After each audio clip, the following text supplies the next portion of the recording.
Am I going to make it through the new year? 8-Ball's not responding. 8-Ball, please. 8-Ball, we need an answer.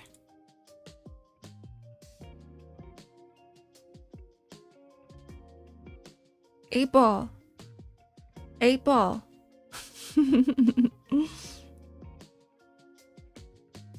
8-Ball, we need your wisdom. 8-Ball's not responding. Does that mean my 2026 is gonna burn?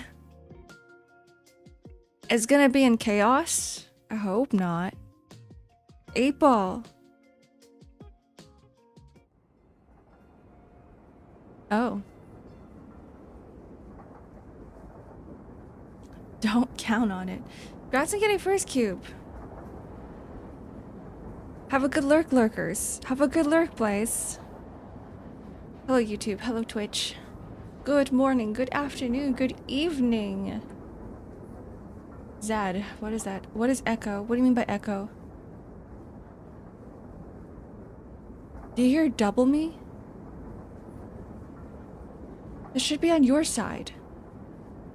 The echo should be on your side.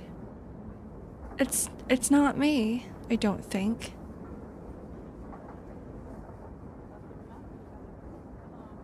Yeah, there's no... Yeah, nope. Everyone says it's not doubling. It's you, Potato. Yeah, just you. You had 2 of my streams open. And that's why I'm doubling.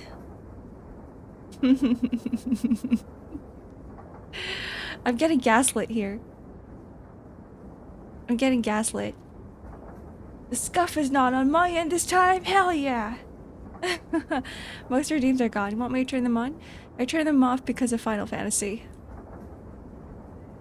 That game actually... There's something about it. I think after a number of cutscenes, my brain just turns off. And I'm like, I forget I'm streaming.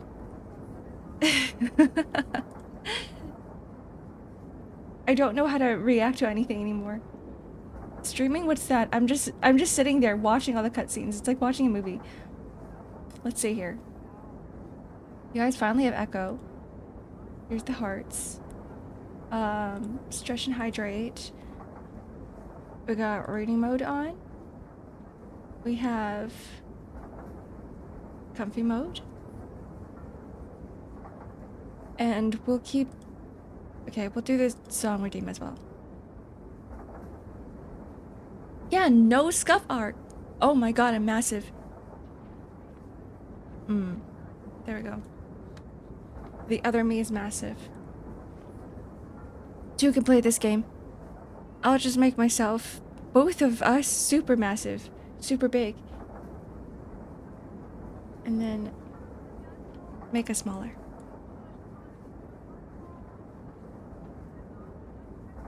This is working, right? This should be working. The other view doesn't have echo. It's so strange. Why? Head pats? They're probably queued up. Coffee mode? Queued up. You guys are just redeeming everything at one time. The most important one is missing. Which one? Mini Ark? Mini Ark's gone. Which one's the important one? Do we have an important one? She's not going away. Oh. Never mind. I jinxed it. Where's Dancing Sinclair? Nowhere to be found. Dancing Sinclair doesn't exist. Never existed. I don't know what the heck you're talking about. Where's Kark? That's just me. I'm the Kark. I'm the cat arc. Do you not see the cat ears on my head? They are twitching and they are moving. And I'm hearing through them. Through the furriness of... I don't know. What is this? What is this? My ear hairs? My ear fur? We don't need a cat redeem. Sorry, and yeah, redeem. We don't need that. It's too much work.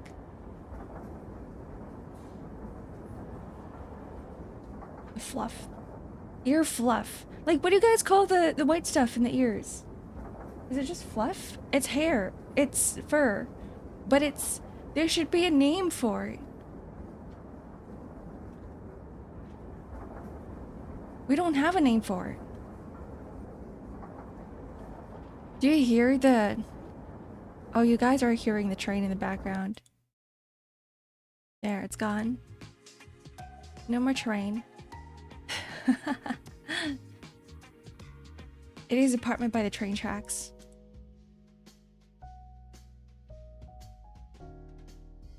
The tufts of ear fur. That's probably the best way to call them. The best, I would say, maybe it's the best name, but that's like 4 words. That's 4 words. X-Ark can never be a mommy. I'm a mommy to my cats. Does that work? Peace and quiet. I was wondering why trains. It's because we had trains last time. And you guys were like, I prefer no music. And I was like, okay, how about trains instead then? Do you guys like the music or do you guys like no music? It's up to you guys. Like Dommy Mommy? Yes to the music. Okay, we'll keep the music on. So you guys have something to listen to in the background. My coffee's done brewing, by the way. So I'm going to grab it. I'll be back in like a second. I'm gonna run there as fast as my legs will take me and run back. But I can't run as fast when I come back because I don't want my coffee to spill.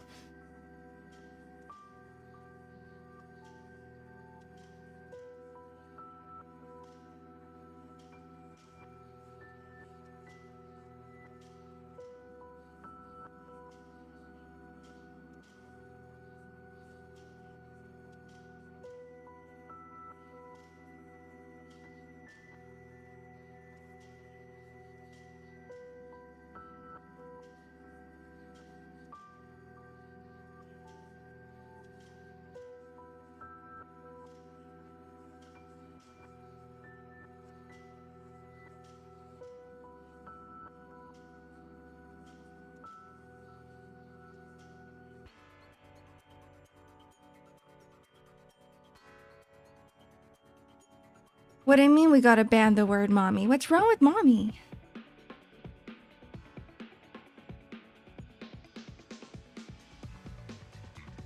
There's nothing wrong with the word mother. You guys just have like a strange mind. Get your head out of the gutter and the word mommy will be fine. It's because you're thinking about other mommies.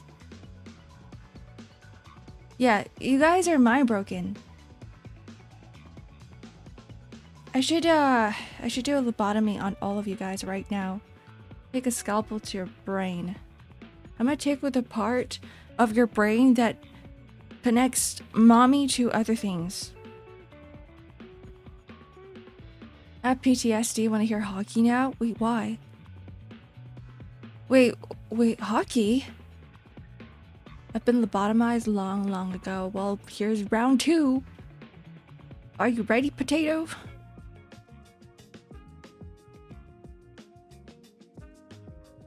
You guys aren't ready for anything. I need to prepare you guys for not just lobotomy. I gotta prepare you guys for 2026. Like, we're only 2 days away, and look at what's happening here. Everything's in chaos. We're all talking about mommies and food. I'm not ready for the New Year's. What are your goals, guys? We need to have a goal in order to stay ambitious and stay sane. I am going to have a new passion project. Because if I don't, I'm going to start turning into goo. And then every day is going to be the same. It's starting to feel like this for the past 2 months or so, where I just stream and then I work on commissions and then I sleep, and stream, work on commissions, sleep. And it's mind-numbing. I need something new. Arc button 3D? What if I said that that could be a thing? What if I said that that's a thing already? It's just that my PC has no space. Ooh, wink wonk. Arc 3D may be real. It's Final Fantasy 16. I have to run that on my SSD, and I also have to run 3D on my SSD, but my SSD only has so much space, guys. Yeah, another reason to finish up Final Fantasy 16. After whatever I did yesterday, the 6-hour stream, I don't think I can do it again. We're gonna have to go back to the 2-hour streams. So, yeah, I don't know if I can finish Final Fantasy 16 in 2 weeks. Do you get motion sickness in VR? Yes, I do. Who said I was using VR, though? Arc 3D is just Arc 3D. I don't need VR. The VR chat Arc. No VR chat Arc. Don't forget the DLC Rising Tides is phenomenal. I don't know if I'm going to be streaming all of the DLCs. Final Fantasy is one of the games I've realized that I cannot stream. Like, I just want to enjoy the game. I've been really enjoying Final Fantasy 16, but also rushing it because of stream, but I really don't want to rush it. Like, if I could just sit down with a game, I would do, just by myself, I would do all of the side stories, and I would be doing all of the, like, everything in the game, the hunts, all that stuff. But I'm trying to avoid all of that, because I know it's filler, and I know it's not very good stream quality or stream content. You don't have to, by the way. You being silent, enjoying it is fine to stream. Yeah, but then, like, half of you guys go away, and then there's like 20 people here, which is like fine, but that's not the point of streaming. I think streaming is an interaction and engagement with you guys. Otherwise, I would just be playing games by myself.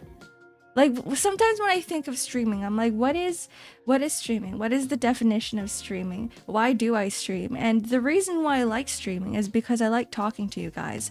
And I'm guessing it's the same for you guys as well, is that you guys enjoy engaging with the community and engaging with me.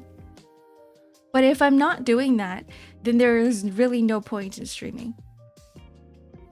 I'm not giving Happy Rocks Day. Hello, Monochrome Liberator. Welcome in. Good morning. Good morning. Good morning. You guys are all goo. You got people like me who will watch anyway. I know. I know there's gonna be some of you who will stay and watch, but a lot of you guys wouldn't, and I wouldn't. It doesn't feel good either. For me. I wouldn't feel good.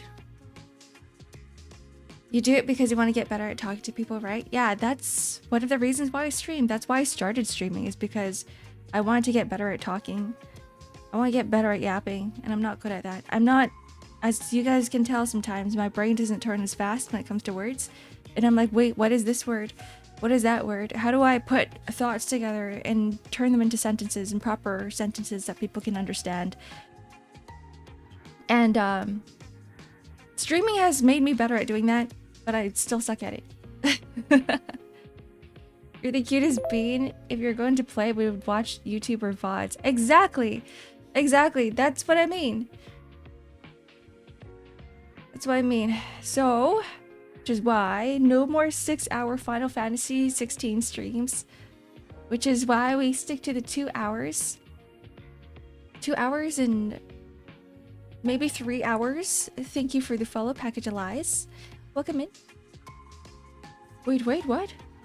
You stream so that you can learn to be a functional, communicative being. Yes, it does work. Yes, I am from space. Yes, I do not know how to talk. I'm an introvert through and through. My entire life, I was raised as an introvert. When I was younger, I was told to shut up all the time, so I just stopped talking. And then it got to a point where I'm like, how do I communicate? I'm really bad at talking. So This is me. This is me going back and going, hey, I think communication is really important in life, so I'm gonna try to talk more. But putting words together is difficult. People try to make me talk and fail. I'm trying to read a lot more too, so that I can, you know, put more words in my word storage, and be like, hey, there's a whole bunch of words that I don't understand that I can also use. You feel that? You agree? Maybe it's like an Asian thing as well, where it's like when you're a kid, it's like every time you open your mouth, it's like, shut up, stop talking. And I go, okay, so I just stop talking. Communication is important, also learning. Yeah, and this is a whole learning journey for me. Streaming is a whole learning journey. Being a bigger book nerd than your sister.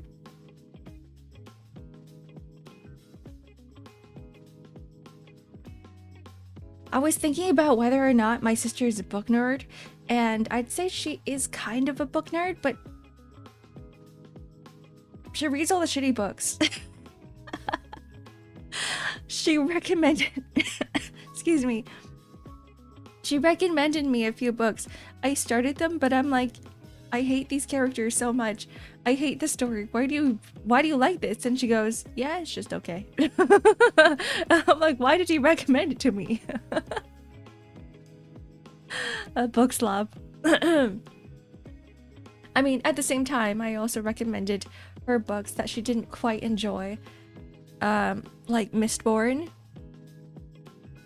And I would have to agree with her. I don't think Mistborn's writing is the best. Brandon Sanderson's writing is not the best. He's a great world builder, but he's not the best at writing.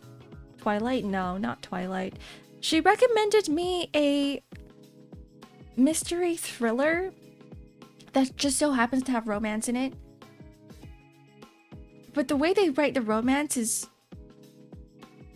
kind of like what you would imagine. Okay, do you guys know about Book Talk? Goodbye, Potato. Good night. You guys know about Book Talk? Yeah, it's essentially stuff that people would recommend in Book Talk. It's like a romance slop. With a bit of I was thinking while reading the book, I was like, this would have been so much better if they just got rid of all of the romance in the book. It's got the Shadow Daddy, yeah. It's got the Shadow Daddy. It's pretty bad. I'm like, if they just got rid of it, if they just had the two characters interacting like normal human beings, then I think it would be the best book ever. But no, they decided to add strange romantic scenes in there that didn't really make sense to the plot. They just wanted to shove it in there for the sake of having romance, and I go, no, I hate this. I don't like it. What do you mean Shadow Daddy? Like the hot, dark, romantic male character that swoops the female character off their feet, and I go, no, I hate this. It's terrible. Sometimes it's done okay, like sometimes it's done right. A mature Sasuke. Yeah, the edgy male character, yeah, like the Silas of Love in Deep Space. Like if I wanted a romance book, I would just read Love in Deep Space. Like any of the characters from Love in Deep Space, just imagine their dialogue in a thriller mystery. And then you start cringing because you're like, I'm just here for the mystery. I'm here for the thriller. I'm not here for Mr. Silas from Love and Deep Space. Or read Pride and Prejudice. I feel like Pride and Prejudice is done better than a lot of the other books out there. Yeah, Pride and Prejudice definitely has the Shadow Daddy. The movie wasn't bad either. But it's not... I feel like Pride and Prejudice is a great romance, but I don't really like romance at the end of the day. You are reading, lads? I haven't touched Love and Deep Space in more than half a year now. Since May. I'm waiting for the main story. Because in order to unlock more stories, you have to gacha, and you know how much I hate gacha. I'm very casual. I don't have enough currency for any gacha. An out of context quote from one of my favorite games. What is that? Who's Shadow Lord? Oh, Shadow Lord, I love you, Shadow Lord. Shadow Lord. That's a great name. If I ever read that, I would laugh. Then Zone Zero's got his big update today. Wait. ZZZ. Update. News and information and news and updates. Dan Da Dan, but it's dumb as fuck. I actually really like the romance in Dan Da Dan. I feel like it's done right. I feel like Dan Da Dan's romance is kind of... How do I describe it? Let's see. I think it does push the plot along. I think that's what makes Dan Da Dan so great, is that the romance doesn't feel like it's just being shoved in there randomly. It feels natural, yeah, and it does push the plot. Like, the entire plot is kind of revolved around the two characters anyway. And it doesn't feel forced. And it's not like some dark romantic hot daddy who goes up to the female character and is like, hey, I can hold your jacket for you. Like, no, you don't get that. It feels like a coming of age. I think that's what it is. It's like a coming of age for, what's his name? The main character? Dan Da Dan, main character. Or for Okarun, yes. It feels like a coming of age for Okarun. Because he starts off as a nerd type character, and he feels shunned by the rest of his classmates, and he thinks he's strange, but then like he starts coming out of his shell, and I think like Momo kind of brings it out of him, and that is the entire premise of Dan Da Dan. I don't think that the aliens really matter too much or what the actual plot of Dan Da Dan is, but it's more like the coming of age story of Okarun. Steins Gate? No, I don't think so. Like, it maybe, but not really. Like, even if they took out all of the love story, the love romantic parts of Steins Gate, it would still work. The only reason I feel like it's in there is because it's well done. It's okay. It's okay. I didn't have any gripes about it. Because the entire point was finding the Steins Gate so you can say what's her name? Mayuri. But then there's like in Steins Gate, the problem with it is that at the end of the day, it's still a harem. If you've read the VN, it's romance route with every single character, with all of the female characters. So it's kind of, I can't really, I don't know. Mayuri was never a love interest with, what's her name? Christine? Maybe. I mean, all of them were love interests. We got a love route with everyone if you've read the VN, kind of. And there's like this weird relationship with him and his daughter. So I don't know. Christina? Kurisu? Yes, with Kurisu. Ew? Yeah. So with Steins Gate, I feel like the romance is like, okay, I don't look at Steins Gate and go, that's so, they have very well written romance. I just think it's alright. I didn't have any issues with it because it's a visual novel. Because it was originally a visual novel, and we all know from visual novels that you just end up with routes with other characters. Maybe nostalgia classes, and maybe. It's still good. I love Steins Gate. It's one of my favorite medias out there. Also, my first visual novel is Steins Gate. Steins Gate got me into Ace Attorney. It also got me into 999 and all the exit games. But I only touch the mainstream. I don't really touch any of the more underrated visual novels. And then everything else written by the author outside of Steins Gate was kind of garbage. Someone's gonna hate me for saying that. Anime only here and got a banger intro and funny lines. Real good story. And then, did you guys watch Steins Gate Zero? It was so trash. Any chances you stream VNs? I will only stream VNs if they are short. I cannot stream long VNs, and plus, I feel like my narration would take you out of the story too. We don't talk about Steins Gate Zero. I tried watching Steins Gate 2 Zero. Oh, Steins Gate 2 times and fell asleep on the first episode when they talked about science. It does get very sciencey. The entire show is about... I guess it's not really spoilers now since it's been years. It's like traveling between dimensions or parallel worlds. Steins Gate Zero apparently wasn't written by the main writer. It was actually fan work from what I heard. And I got so mad watching it. I got so pissed off. Muting for spoilers? Alright. We're done. We're done. No more Steins Gate. I'm a science nerd. I was watching it after midnight. Not the time for science. I guess so. You gotta rewatch it, Moogie. You gotta rewatch it. If you like the visual novel, I would recommend that too, because the visual novel, I quite enjoyed it. At the same time, I read it when I was really young. So I don't know if I could say the same for now.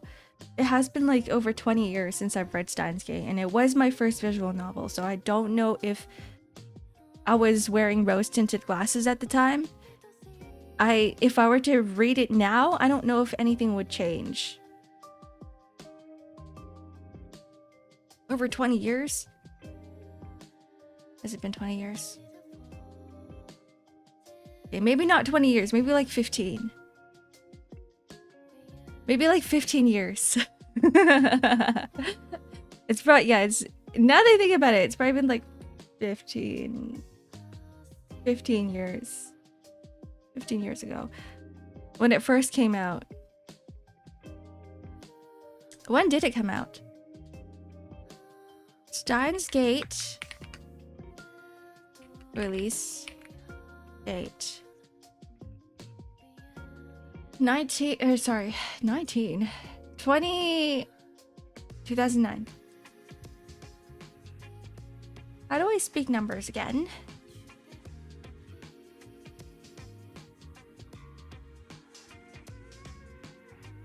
Do you think Spy Family is a good love story? Family love, yeah.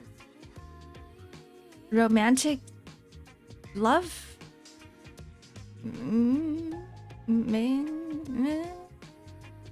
I feel like it taps well into like the familial love, like family love.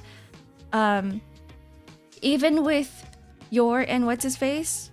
What's the main character's name? Spy Family. I'm so bad at remembering names.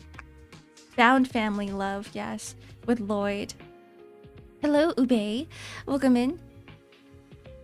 I wouldn't really call it a romance story, like a romance love story between Yor and Lloyd. Like, there is part of it, but that's not the main point of Spy Family. Like, I feel like it's more, like the family aspect is more prominent in the story.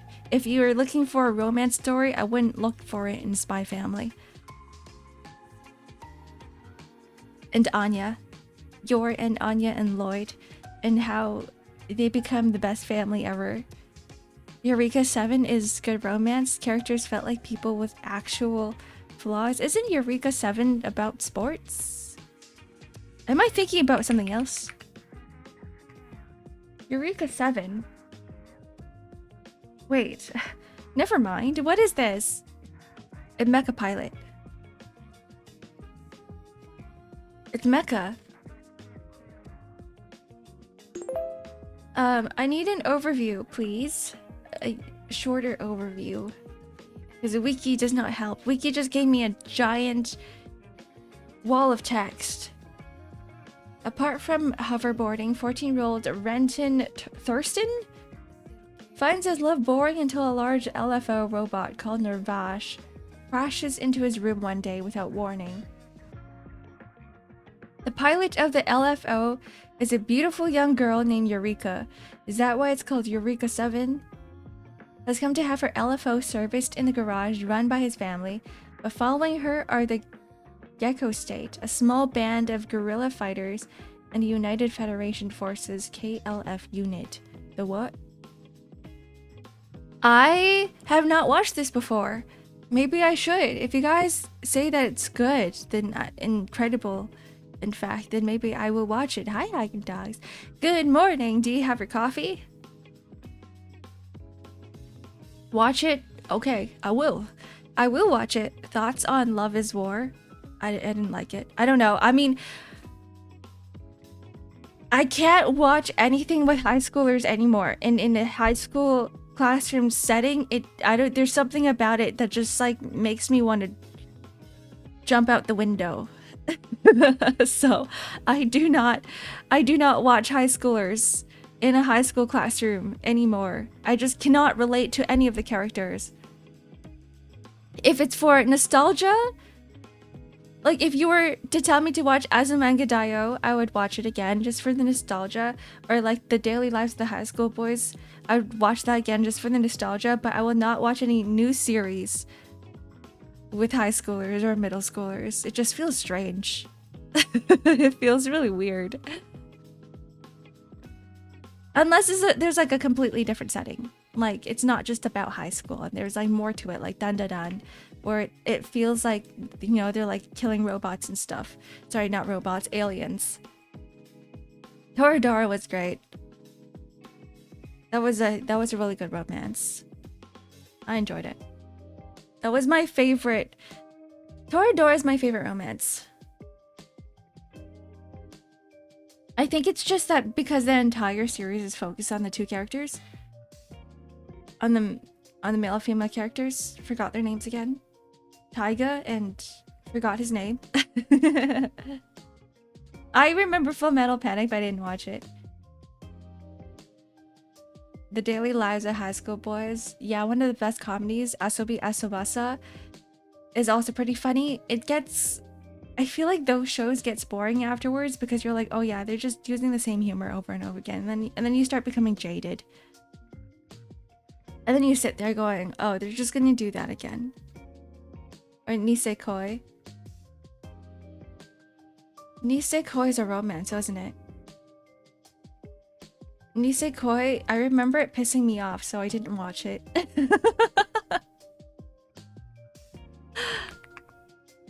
False love. Okay, yeah. This definitely pissed me off.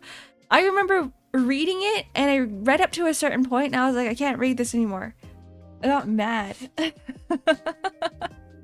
Anything with more than one love interest, I will get super mad.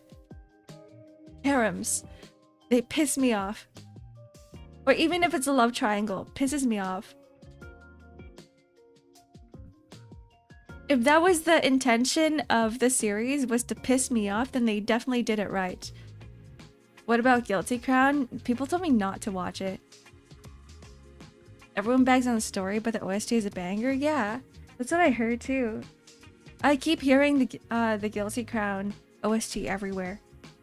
But when I asked people if I should watch it, they're all like, don't watch it. Don't touch it. Just yelling, wait till you get a job and a mortgage, kid. Ugh. And then I feel like once that starts to happen, you just don't think about romance anymore because there's so many other things you gotta worry about. The adult life is scary. Hate Watcher. Hate Watcher X-Ark. I will never hate watch. Frustrates me. I don't like getting stressed. The moment I feel a tiny bit of stress, I step away. I never want to put myself in a negative state. Negative mind state. A state of mind. You should watch it seriously? Guilty Crown? No. No. I mean, if people are telling me not to watch it, then I will not watch it. Like with Vampire Night, please don't talk about Vampire Night. What happened with that show? That's also another one that pissed me off. I still kept going, and then eventually I was like, I can't do this anymore. I dropped it. I dropped it so hard. No. Good morning, Azu. Good evening to you. Good afternoon to you. So many love triangle harems are just people with no communication skills and contrived drama. I feel like some of them works.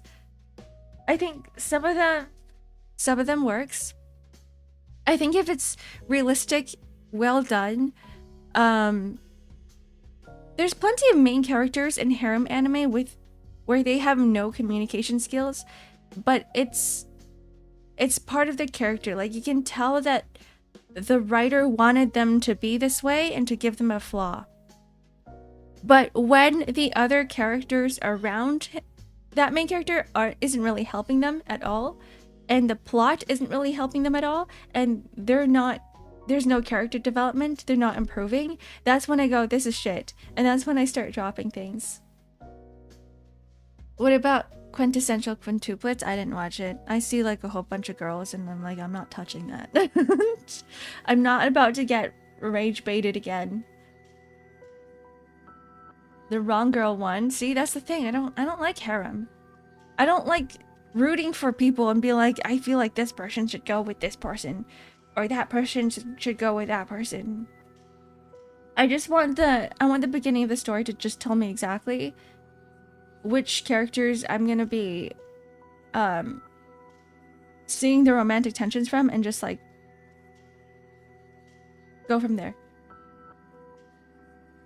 I think that's a well-written story. I don't like the drama behind all of the love triangles and the harem stories and having a win-lose situation. It sucks.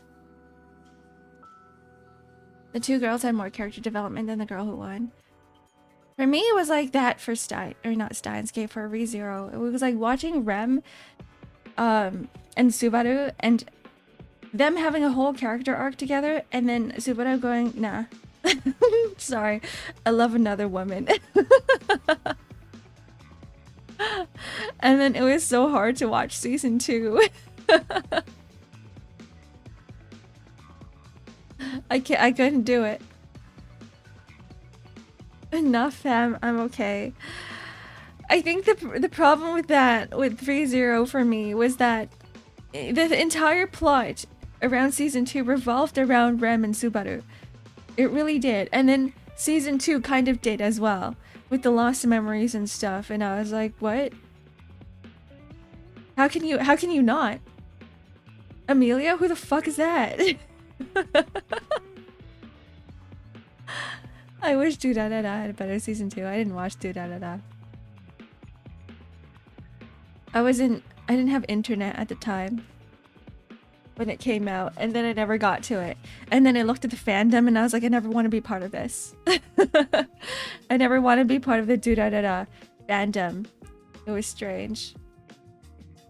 I get it though. I think Subaru and Amelia has this sort of thing going on with him and her where he's like, yeah, my love for her is pure and nothing in this world can get through that. But us as the viewer, as the audience, we don't understand it because we never really see this girl. Like, Amelia's a great character.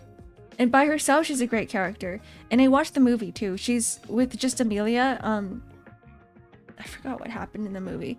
But I really love her. But there's like absolutely no chemistry between her and Subaru. And sometimes I just sit there going like, how? Please explain to me, author.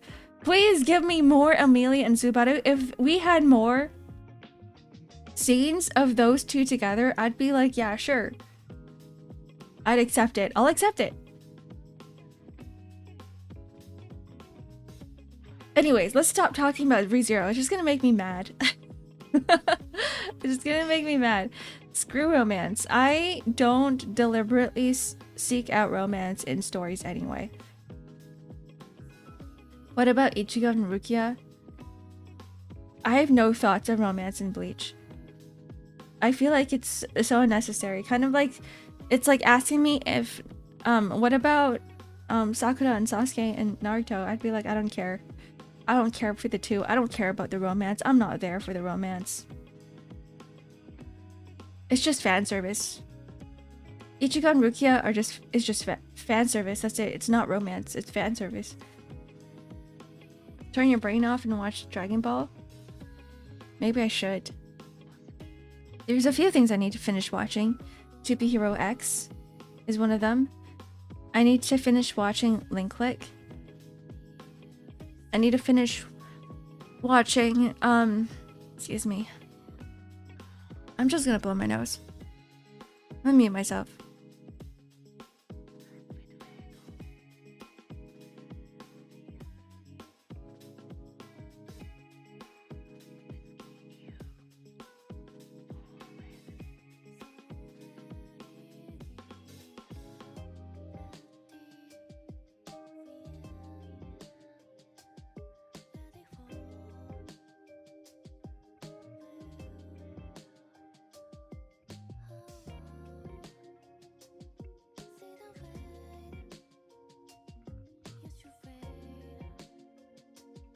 Okay, I'm back.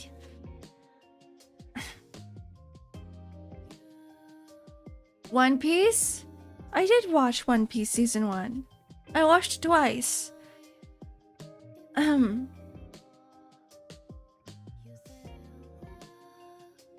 Hero X, I'm on episode 8. I don't remember where I am. Twice? No, I watched season 1 twice. Wait, season 1? Sorry, I'm thinking about arc 1. I'm thinking about the first arc. I'm thinking about like all the way up to the end of Robin's story. You really are 5001. My bad. I forget that One Piece doesn't really have seasons. East Blue Saga, whatever that is. No. Just until Robin's. Robin was the last crew member. Right? Sorry, I got pulled into a meeting as soon as I said hi. How are we doing, chat? Hi guys, welcome in. Welcome back. That was a pretty short meeting. Stand up? A Tuesday morning stand up? Alabasta? I don't remember anything about One Piece. We're talking about favorite animes. We're just talking about anime in general. One Piece and how there's a remake now. It's way shorter than the original. Season 1 just ended of One Piece. I need to finish reading One Piece. I ain't gonna watch it. I will never watch One Piece. Like after the first arcs, that's it. That's it for me. I'm not watching it again. No, I lied. I watched, what's her name? Big Mama and the Cake Islands or whatever it was. Raid! Kenshin, hello! How you guys doing? It's been a while. Honkai Star Rail. Are you guys enjoying Honkai Star Rail? Was there a new update recently? All I know about Honkai these days is just Finan. Or whatever his name is. Is that his name? Or is it an area? Or is it a place? What is JJBA? What is JJBA? JoJo's Bizarre Adventure is getting a new show, Steel Ball Run. I heard is one of people's favorite parts. I heard the Stone Ocean was okay. And everyone was waiting for after Stone Ocean.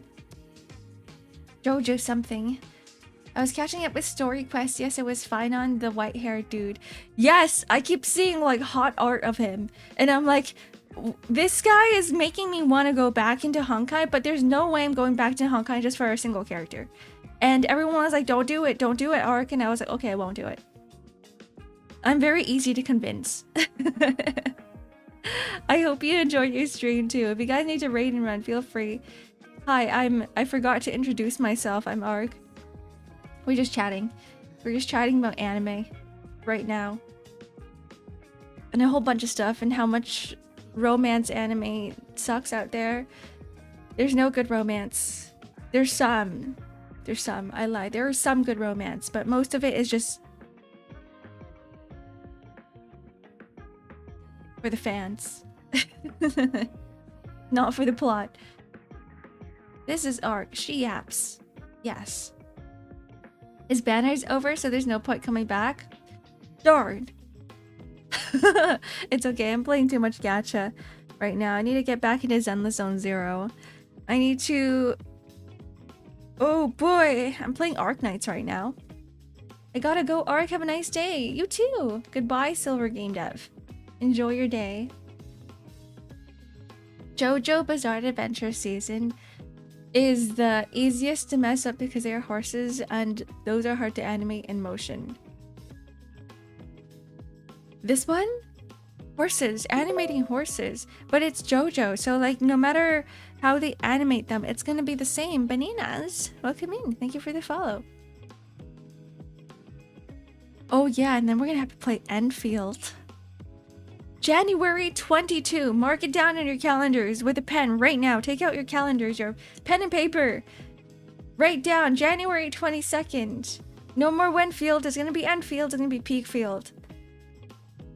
We're all gonna be hopping on Enfield. I hope that I am done with Final Fantasy 16 by then, because if I wasn't playing Final Fantasy 16 right now, or at least in the previous months, I would have been playing Enfield beta. But yes, you too, Josh. I would have been playing the beta, but I didn't.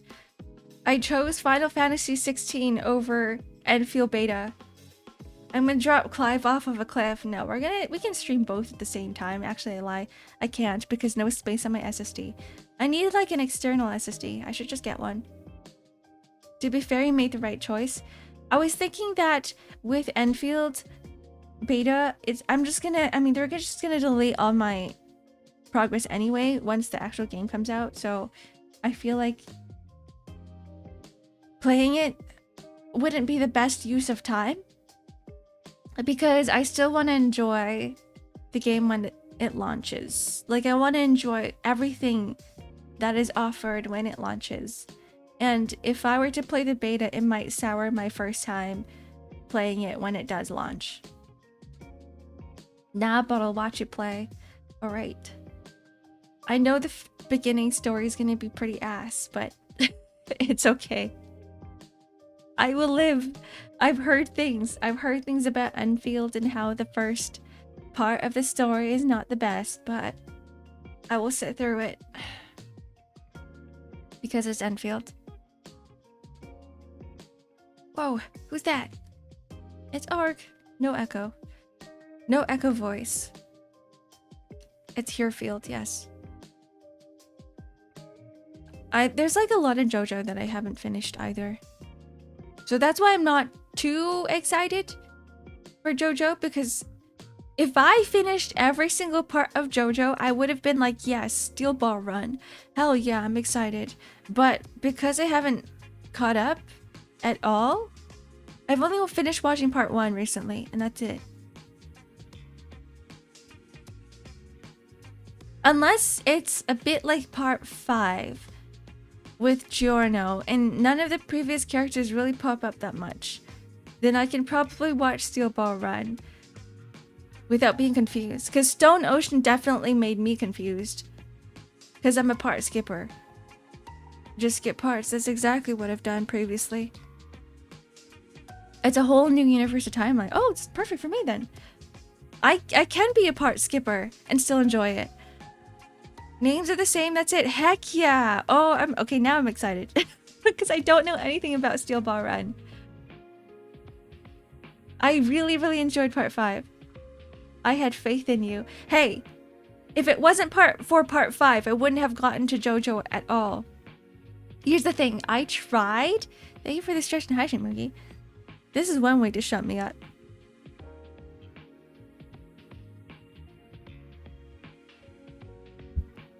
I remember when all my friends were into JoJo and they were like, hey Ark, you should get into it. So I tried watching for part 1 and I was like, this is strange. Why are there vampires? Where is their strange mask? I got through half of part 1 and then I dropped it. And I tried again and I got through half of part 1 again and then I dropped it. And this time I actually got through the entire thing. But before getting through part 1, I just couldn't get into JoJo at all. So one of my friends was super into part 5. Like, she's super into JoJo and she's like, here we go. Just watch part 5. Just watch it. And I was like, all right. I watched part 5. I really enjoyed it. And that's what got me through the rest of part 1. Is it bad? I wouldn't say it's bad, but it's definitely not on par with some of the new parts. I've never seen JoJo. Should I skip 2? It does give you some context, so I would say it's good to watch part 1. Back when it was only parts 1 to 3 for anime, one of my IRL friends did put me off of JoJo because they were the stereotypical JoJo fan. What is the stereotypical JoJo fan? Okay, never mind. I'm like thinking about my friends. I'm like, maybe they're kind of like them. Part 1's rushed. It did feel kind of rushed. It felt like a lot of things felt like it came out of nowhere. Which is why I couldn't really put myself into the series and I couldn't really relate to any of the characters. But after knowing what JoJo's about, part 1 doesn't feel as bad anymore. I would say don't start JoJo with part 1 because it would set some expectations for you. Part 5 really set good expectations for me. Part 1 gave me like the wrong impression of what JoJo was about. JoJo's Bizarre Adventure is overrated. I think it's good. I think it's really good. I think JoJo's Bizarre Adventure has really good story, peak world building. Some of the fights are really fun to watch. Especially the fights. I think it's the fights that really made me want to like keep going at it. And I think it's pretty deserving of its fan base. So I wouldn't really say it's overrated. But I've never gotten into the entire JoJo fan base, so I don't know how crazy people are about it. It's not like Attack on Titan overrated. Like, Attack on Titan was definitely way overrated for its time. I never liked JoJo, it doesn't appeal to me. Yeah, it's very out there. JoJo's very out there. You have to put yourself into a sort of mentality and be like, all of this is normal. Some of these things in this series is normal, and I'm just gonna have to accept it as normal. And then once you feel that, everything becomes okay. Yeah, kind of like Arc Knights. Everything, yeah. If you don't like reading, Arc Knights is not for you, which is why I don't recommend Arc Knights to people. I never do. When people are like, oh, what gacha game do I play? I go, if you enjoy reading and visual novels and you enjoy Arc Knights, but most people I know hate reading. A lot of my friends are not readers either. Even the one guy that loves Arc Knights, right? Nobushin, that you guys have seen in here. He only streams Arc Knights. That dude, he doesn't even read the story. So like, the way I enjoy Arc Knights is very different from like a majority of people.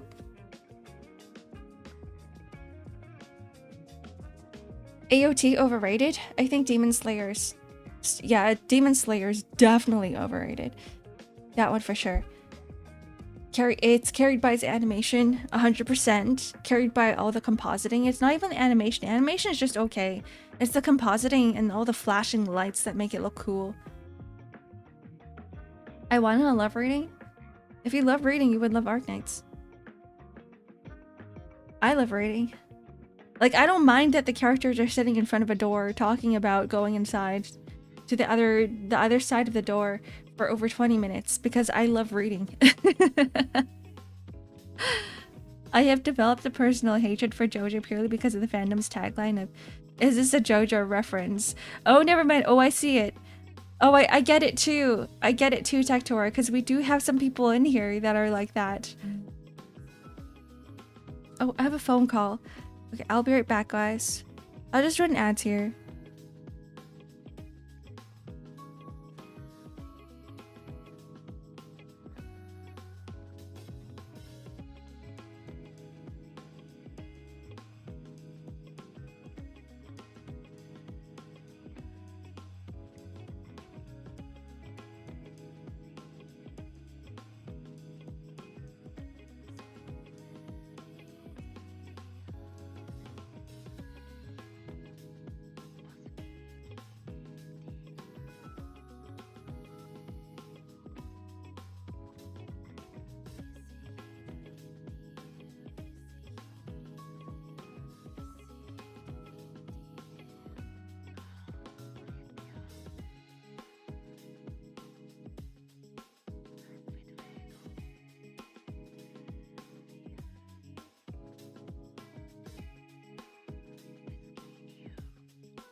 Hello? Hello, hello.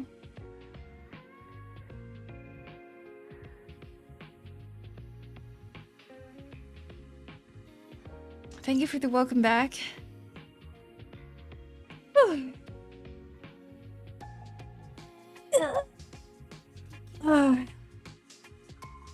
Drink some coffee.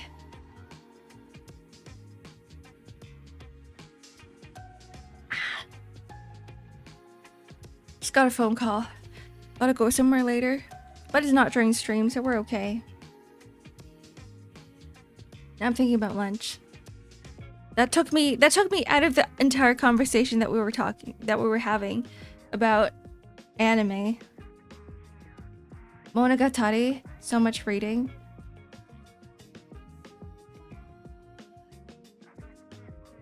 Monogatari is weird. It's like it overwhelms the brain.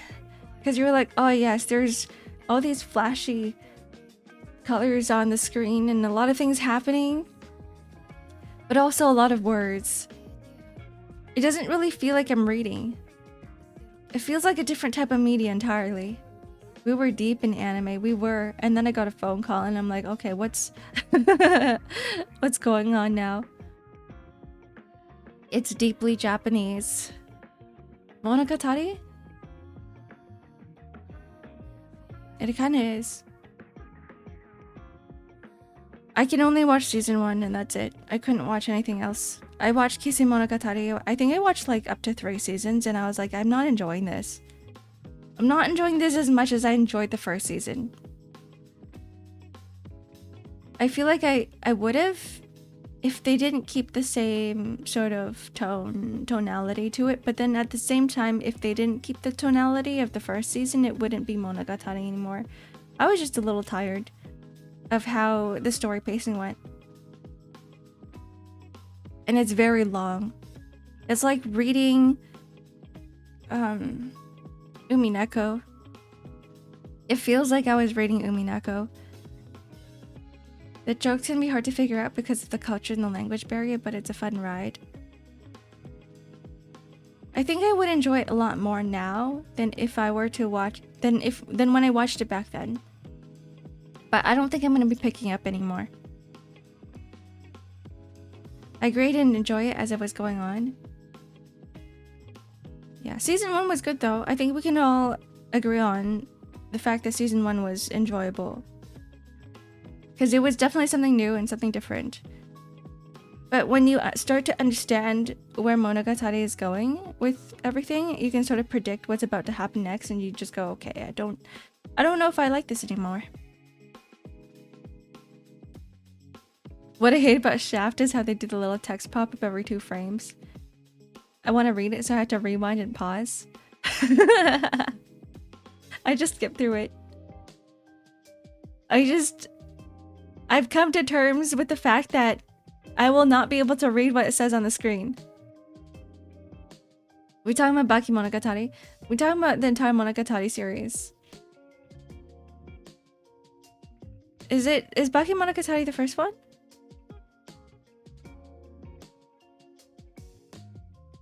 It is, isn't it? It is.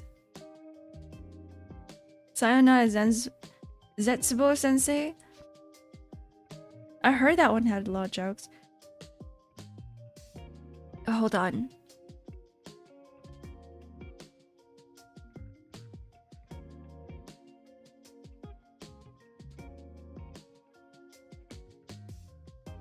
Yeah, some Gintama episodes were purely Japanese comedy. And at the same time, they're filler as well. I would just like go into a Gintama wiki and be like, which arcs should I watch? Which ones are important? Zetsubo Sensei? Zetsubo Sensei. What is Terror Man?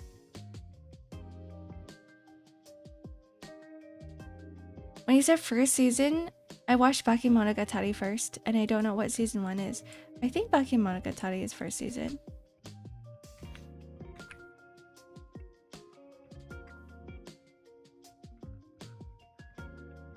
Yeah, Baki Monogatari is the first one.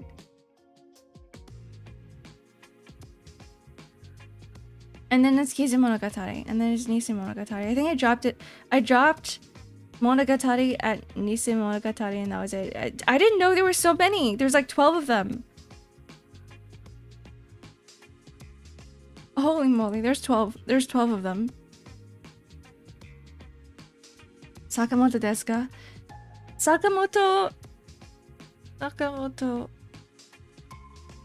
I like Sakamoto, but it does get boring too. I wish I can read Japanese so that I can fully understand Monogatari. Well, it's time to start. It's time to learn. Follow Wiki? Yeah, follow Wiki. I'm 4 or 5 seasons behind. Would you keep watching it, Not Up? Is it one of the shows that you wouldn't mind watching all of it? I did get bored. Terror Man.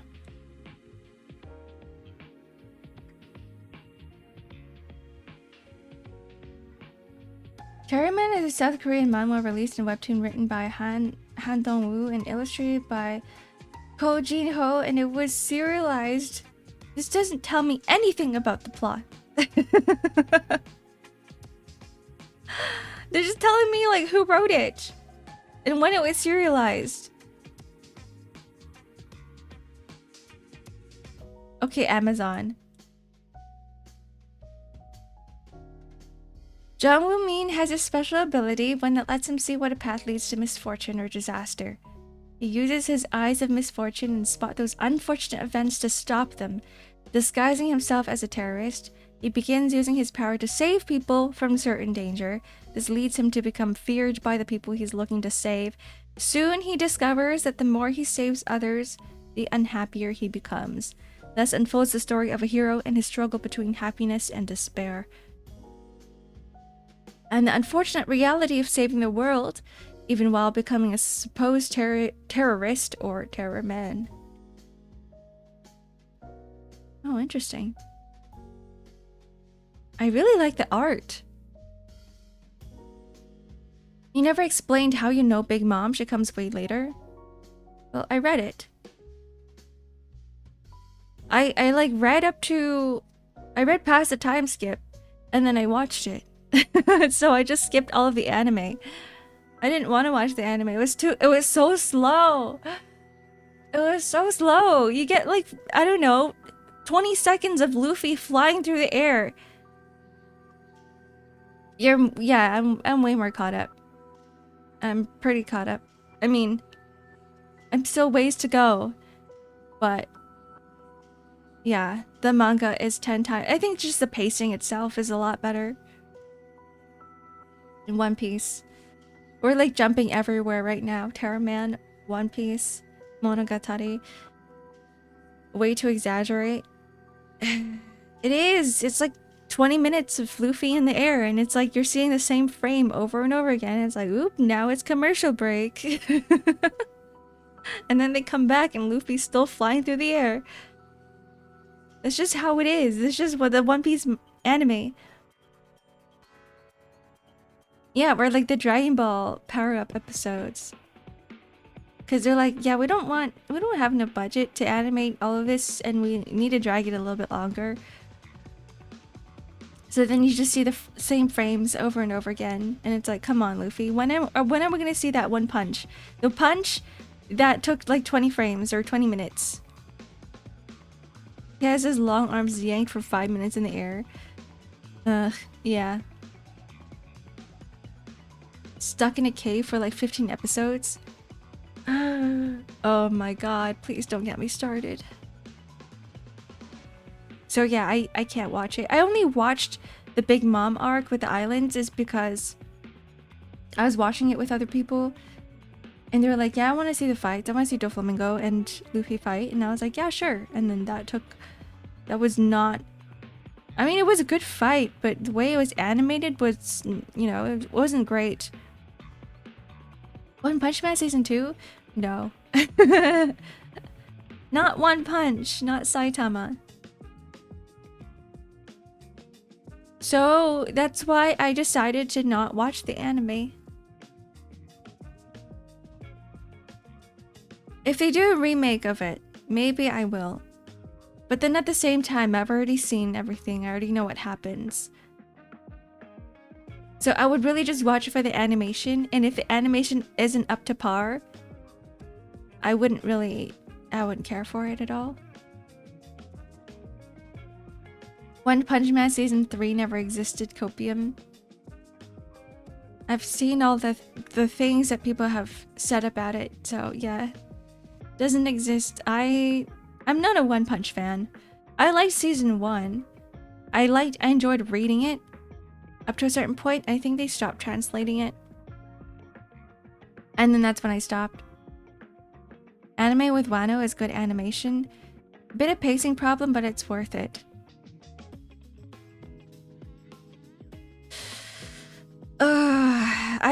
I've been on Reddit. I've been on One Piece Reddit, and I've seen people talk about Wano and how it's great, and the animation is great, but I don't know. I'd much rather just read it at this point. If there's already a version of the story in a different format that has better pacing and tells the story better, I will always go for that. The Wano anime is great. I know. I've seen people talk about it.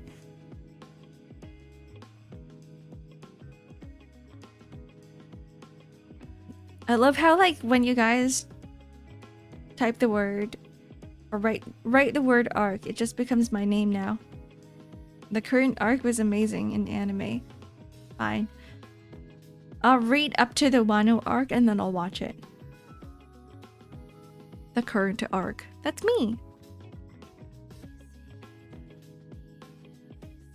I think you're combining Bleach and One Piece together. What is that? One Piece anime has some issues. I remember I put 2-minute OP and then recapped and some stuff maybe happened. And then another recap and then the ending.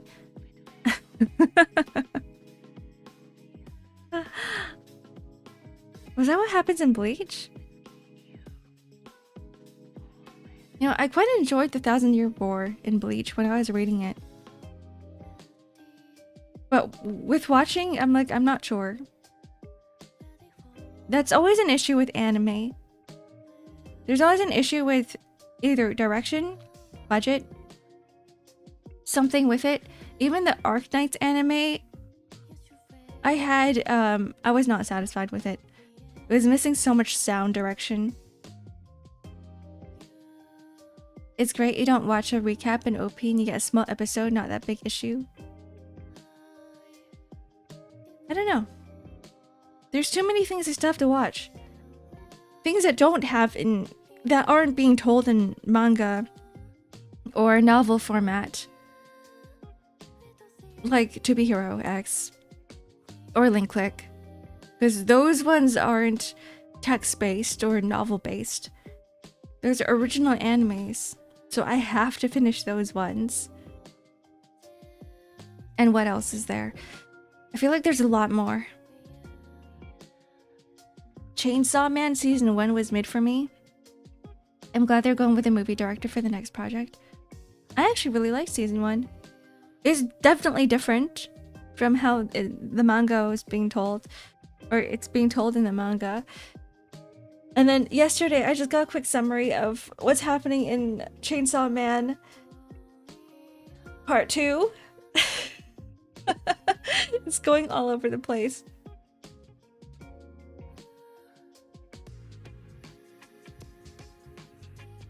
I don't know what the hell's going on in Fujimoto's head. Part 2 is peak right now. I got a glimpse of it. It's so strange. It's like stuff is happening in America. Okay, I will stop talking. No spoilers. Fujimoto's an enigma.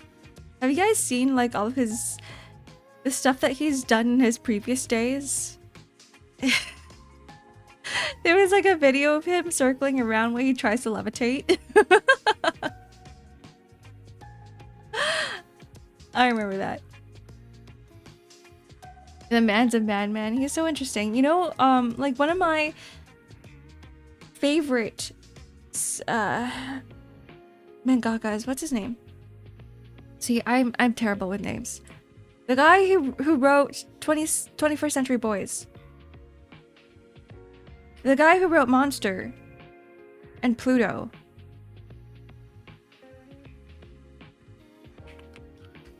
You guys should all read that. 21st Century Boys. Naoki Urasawa. In my books, he's probably the best story writer ever. My top 3 manga of all time. Me too. I enjoyed it a lot more than Monster. And it could be because 21st Century Boys wasn't animated that not a lot of people talk about it. Because I know Monsters talked about a lot just because it's an anime. And people have watched it. And the anime itself is good. I enjoyed it. The manga was good too. But it's not as good as 21st Century Boys. It's definitely my favorite. It's one of my favorite stories out there. And Naoki Urasawa said that Fujimoto, he was praising Fujimoto, and I was like, if my favorite mangaka, or if the mangaka of one of my favorite series is praising Fujimoto, then that tells me that like Chainsaw Man is gonna be his top tiers up there. It's up there with Berserk for me. I haven't even watched Berserk. I haven't read it. I know nothing about Berserk. All of the good writers are just madmen. They're just, yeah, they are. I don't know what goes through their heads. And everything written by Fujimoto so far has been pretty good. He's also very critical of his work as well. This guy's an artist through and through. You can tell. Got a very creative brain. Hello, Ridgeway. Welcome in. Hey, I wasn't the one who said it's up there with Berserk. I'm just reading your comments. That wasn't me. I'm reading someone's comment saying it's up there with Berserk. Not me. Not my comment. Goodbye Eri is the second best work for me. Yeah, me too. I felt a lot while reading that. I really enjoyed Goodbye Eri. And then they decided to animate what's it? Look Back? Oh, that was really good too. Have you seen him talk about the movie? No, I haven't. Was there an interview or something? There probably is one. I just don't know about it. Sometimes I just want to get into people's brains and be like, how do you come up with this shit? But then I kind of know too, because like works are based off people's personal experiences. And I think when like you put in your personal experiences into your works, that's when like you can create masterpieces. He's shocked by his own work. He cried for Look Back. He's regretting his decision for Reze. He was joking about why did the writer do what they did to Reze, like he's not the writer.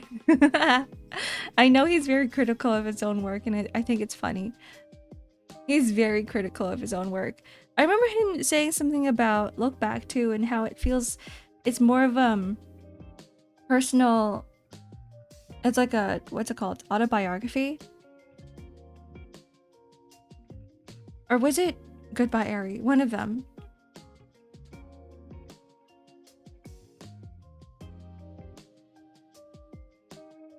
I think that's what's so great about Fujimoto. It was for Look Back.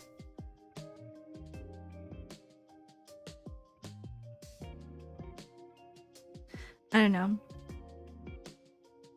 Yeah, I'm just thinking about like what Fujimoto was thinking at the time. Because this guy, what's great about Fujimoto, what I really like about him is that he doesn't have the aura of a like someone who's a prominent figure in the creative industry, right? He just seems like a guy.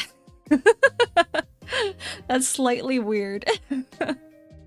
Whereas if you were to talk to other creatives, other creators, they have this like PR image to them, right? Everyone's like, what do I say? How do I say things so that, like, you know, they're very careful with their words.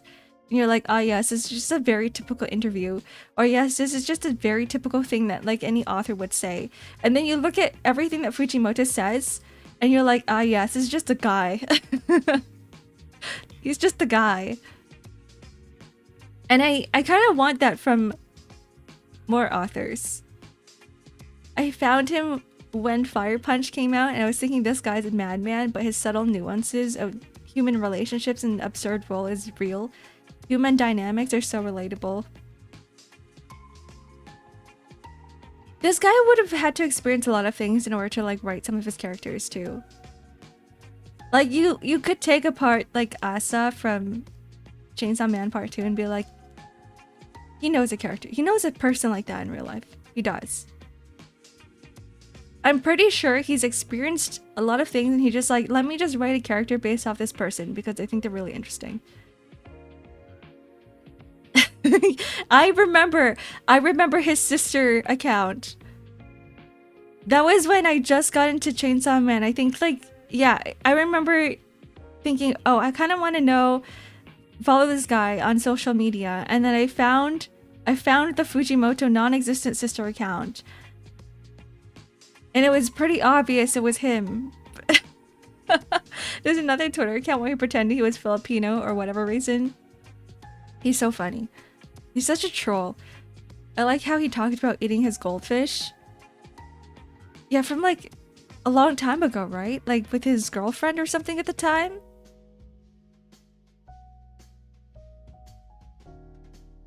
He doesn't really have a PR face. Yeah, I'm just here to draw stuff. Don't ask me. I managed to get into a mindset where even I don't know what the character I'm playing is going to do. I can only imagine that some authors are like that while writing. Like the author and the person are vaguely separate.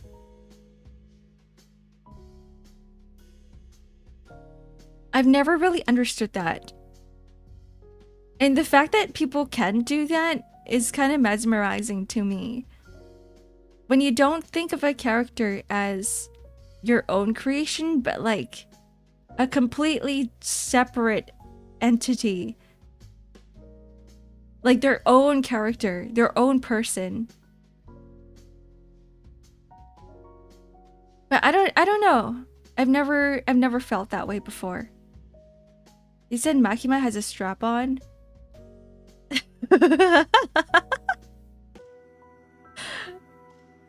When he was young, he felt guilty, yeah. With the goldfish incident. What now? Makima has a strap on, apparently. I don't know where that came from. I feel like Fujimoto can just say stuff and people would just accept it. And they'd be like, yeah. And Fujimoto himself would be like, I don't know where this came from. He's just that type of person. That's how I feel like he is. One of his Twitter alts, his sister account. Did he finally get rid of that? Does it still exist somewhere? I'm pretty sure he ended up getting rid of it. If you guys don't know, when we say his sister account, it's more like he pretended to be his sister, his non-existent sister, made a Twitter account and started tweeting as her, as if she's her own person. But it's just Fujimoto. It's a skill called self-hypnosis. Actors do it all the time.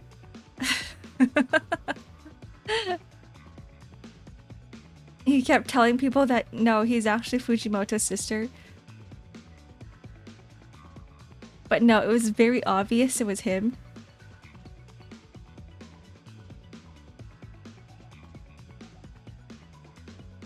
The awesome author smoked something really good when they cook those stories, and for that I want some of it. I think that's what happens. Maybe that's what it is. No, I think if you were to like go into some psychotic state, I don't know if we can ever like get to that point. I think you really would have to lock into your mind. What are we yapping about? When to take a shower, so I'm out of the loop? We're talking about Fujimoto. Fujimoto being a strange person, and he's just a guy. He's a role player. Did you guys know that in Japan there's a different type of TTRPG? Like apparently D&D is not as popular there as this other TTRPG. What is it called? And the TTRPG scene there is really big. Call of Cthulhu. That's the one. The Call of Cthulhu. And I've only recently found out because I've been on Booth, which is like a Japanese site to buy digital goods. And a lot of products on there, like music, backgrounds, assets, is for TTRPG purposes. like a huge portion of digital products on booth is for TTRPG. Fujimoto is definitely something, yeah.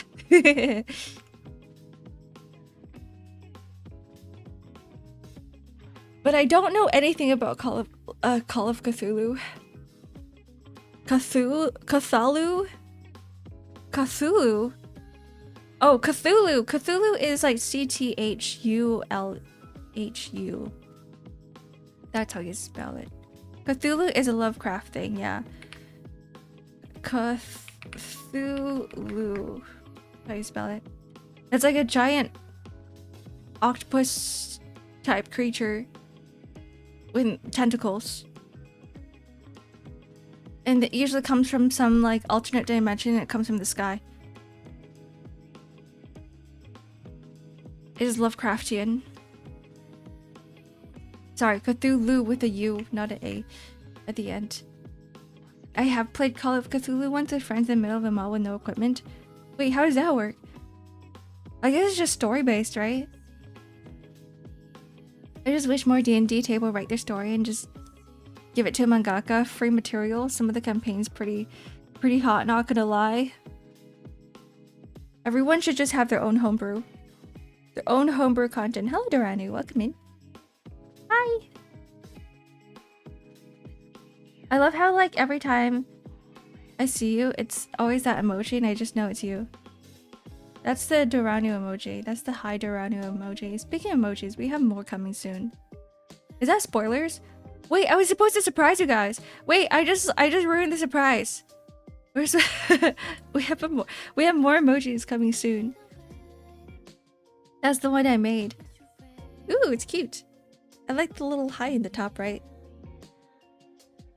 We have some animated emojis. We're getting rid of some of the old ones.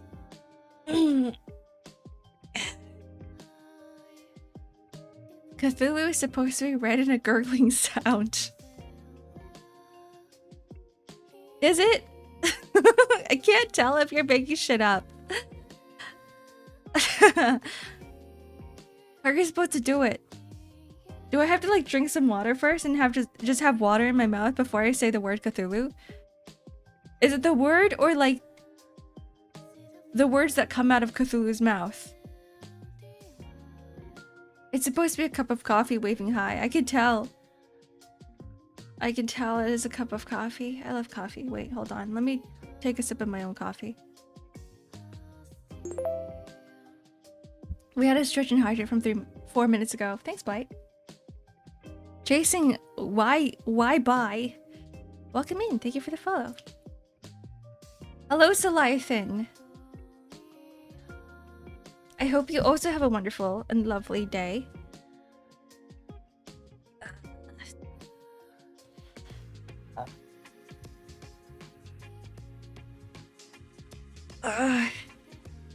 Every half an hour, everybody should get up from the chair and just walk around and do stretches.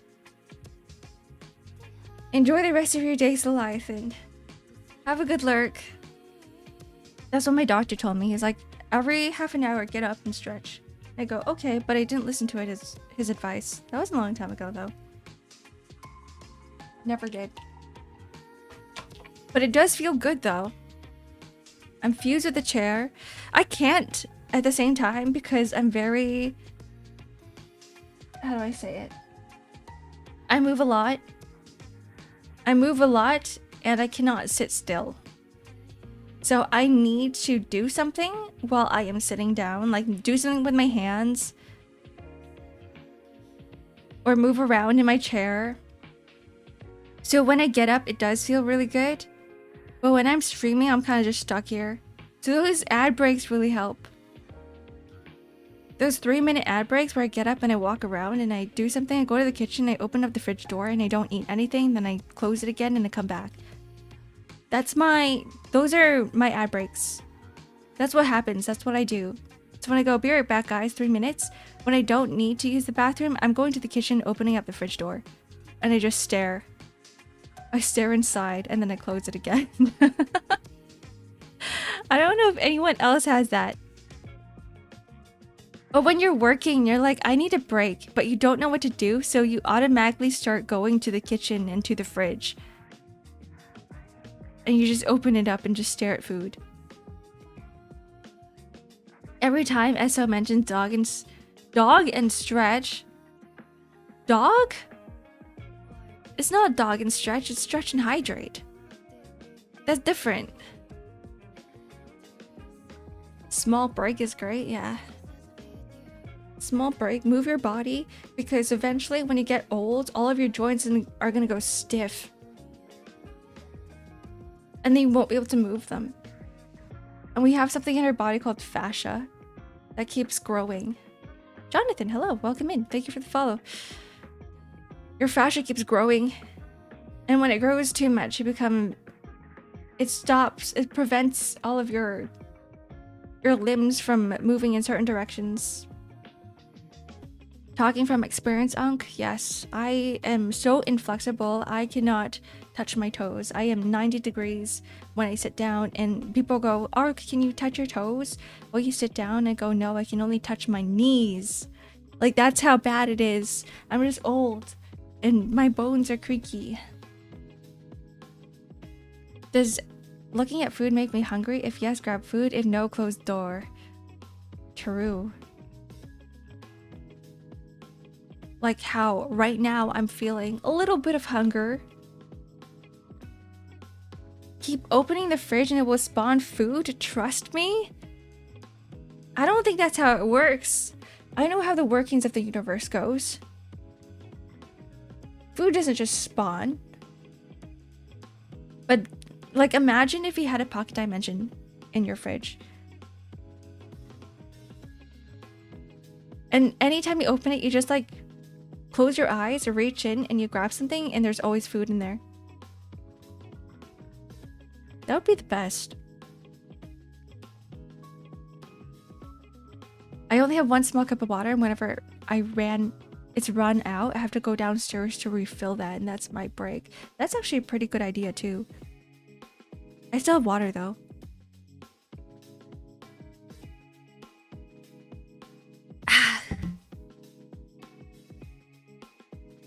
What was it? I think I deliberately gave myself a smaller cup of water so that I can actually, or give myself an excuse to get up and refill the water. But then I realized too is that sometimes when I'm too locked into work, I go, oh, I have no water, I can wait. And then I wait too long and I get super dehydrated and I turn to a raisin. Lower your expectations. I don't I mean, I don't take anything from the fridge. I kind of just look at it. It's kind of like window shopping, you know what I mean? Like you're going outside and you browse the stores from the outside and you're just looking through the window. That's me, but with a fridge. It might be easier next year once I move because I get that really cool fridge with the glass door. And then I don't have to open the fridge. I don't have to waste electricity and have the cold air in the fridge run for a little stronger to keep things cool. I can just look from the outside. When passing through a doorway, your brain clears out your short-term memory in order to prepare itself to asses. To assets. Is that a Freudian slip, but then you're like typing it out? A Freudian typing slip? Whatever is beyond the door. Some doorways block a lot of sensory info. You can't... What is threat asses? This is why you walk through your door and forget why you were going to a certain room once you get there. The doorway effect? The ass? Tactora? Why are you thinking about ass? Threat asses. I'm so confused. To assess. Oh, I see it. I understand what you're saying. To assess whatever's beyond the door. Not ass. Not ass. We're not talking about ass. English is hard. Don't worry about it. To assess what is beyond the door. So threat assesses. This is why we can walk there. Don't forget why you go through a certain room once you get there. That is actually what happens to me. I go to the kitchen and I go, what am I doing here? Then I walk back. And then I go, wait, I needed to go to the kitchen to grab something. And I go to the kitchen again. And then I stand in the middle of the kitchen going like, what was I getting? I don't remember. There is me, go to the store, look at the food, head home, work, open fridge. Mine still after store, so I grab air. Hopefully that the food will spawn. Food actually nowadays is pretty accessible. I think that's what someone mentioned. It's like there's so much food out there, now you just gotta filter out what food is good for you and what food is not good for you.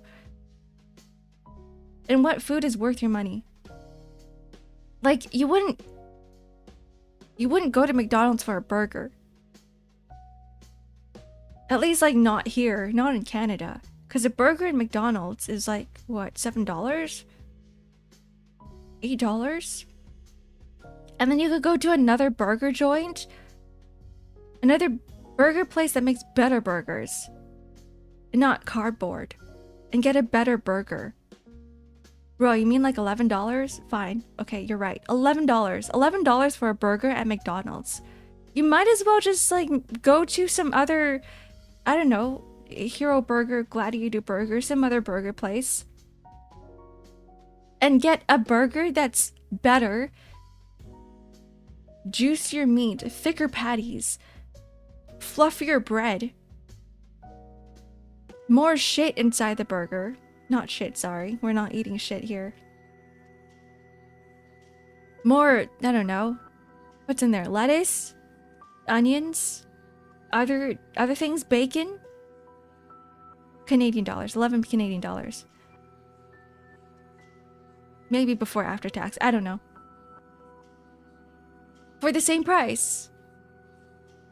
So we really gotta start filtering out food right now. Or you go to the grocery store and you go, let me just buy an entire box of frozen patties for 11 Canadian dollars. For $12. And it comes with, the entire box comes with what, 6 patties? 6 of them. And then you go home and you make it yourself. And that's even cheaper. You just put it in a frying pan or something. Put it in your oven. Burger made of a burger. I've learned that the O is pronounced as like a half U. That O. Sorry, speaking to a comment on YouTube that is not showing on the screen. I promise I am not crazy. Burger.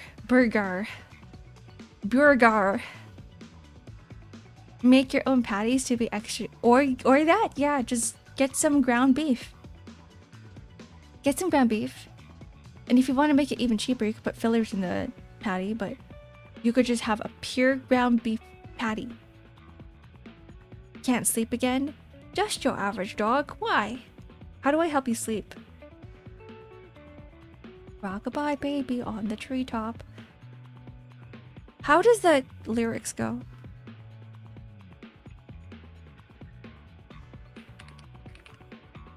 Lyrics. This is just for you. This is for you. Just your average dog. Rockabye baby on the treetop. When the wind blows, the cradle will rock. When the bough breaks, the cradle will fall. And down will come baby cradle. And holy shit, this is violent. What do you mean the baby's gonna fall? What do you mean the cradle's gonna fall?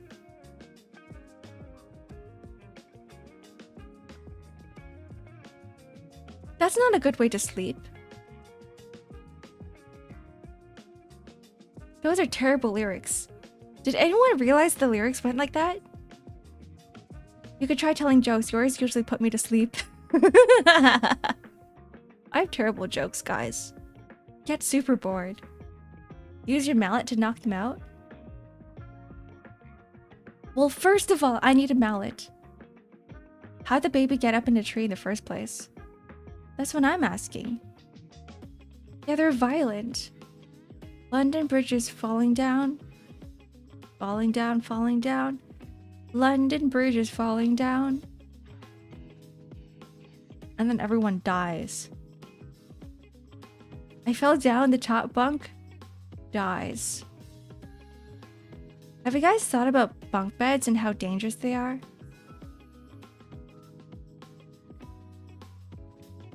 Why would you give a kid a bunk bed?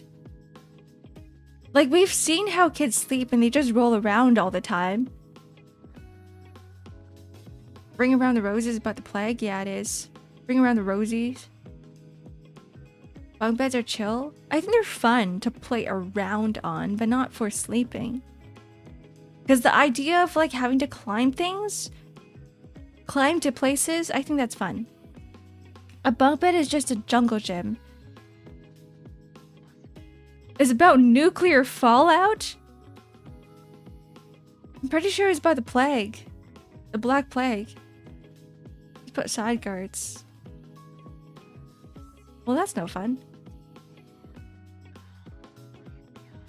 No choice, parents bought it. Do you think it's fun sharing a room with your siblings as a kid? Because I did. I remember like back in the day when I was with my sister. At one point we shared a room. And we would just talk until like 3 AM in the morning. Before we'd decide to sleep. And we would always ask each other about our days too. Those are some good times, man. Those are some really good times.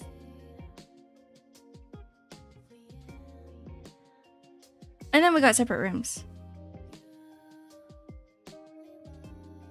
Some random old man told me, just hold the baby leg up, head down around 1 minute. The baby will go to sleep. And I was like, dude, the kid's not gonna wake up after that. Oh, the blood is gonna rush to his head. Leg up, head down. Yeah, no. Yeah, that sounds like a terrible idea.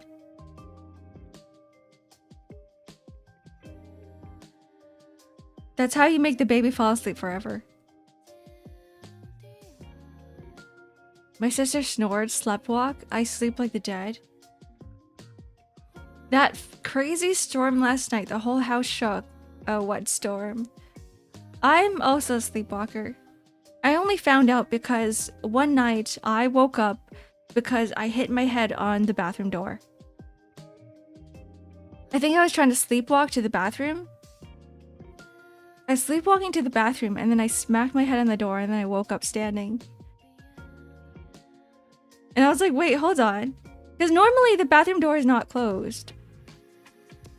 I think I probably do that quite often, actually. And I think the worst time was when I had a massive fever. I guess my brain wasn't really working well. And so I sleptwalked to my parents' room. And they told me this story in the morning, but apparently I went into the bedroom in the middle of the night and I said, my pillow ate my pillow and now it's gonna eat you. And they got really scared. Because it was like literally in the middle of the night, all the lights were off. Like imagine your kid going into your bedroom at night and just goes, my pillow ate my pillow and then now it's gonna eat you. Like what are you gonna do? It feels like you're possessed or something. And so they were like, okay, Ark, just go back to bed. And I was like, okay. And then I walked back to my own room and I went to bed. And they told me the story in the morning and I was like, what? I don't remember this. I'm just a dude, yeah. We live in a society. We live in a shitty economy, more like. The weird shit kids do moment. That was me, I was the weird kid. Possession is a thing. I take that serious. I never thought about possession. I thought about telekinesis before because I feel like I've done that. Or like poltergeists. I believe in ghosts. But I don't know about possession because I've never experienced it. I'm one of those people who are like skeptic until I see it, right? Like show me proof. Pics or it's not real.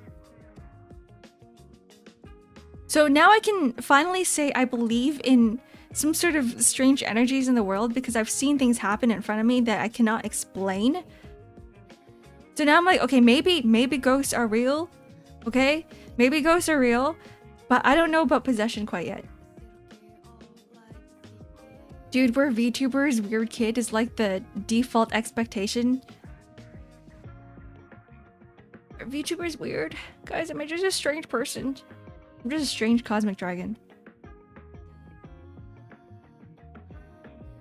Ghost stories from Ark? I've told this story before on stream, so it might be a repeated story for some of you guys. I can say it again. You guys you want some ghost stories from me? I have ghost stories. From my own personal experiences. Hello, Anne. Welcome in. Yes? Dom, you were here this entire time. Hello. Hi.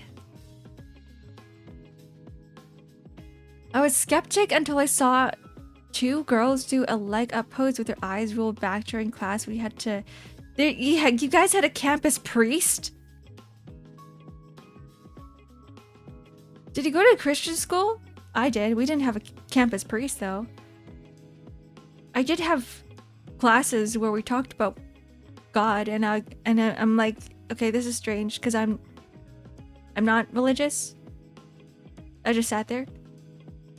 Catholic school, perhaps, maybe. The fun thing in Eastern culture, the famous with Demon Asian is ghost. With Demon Asian is ghost?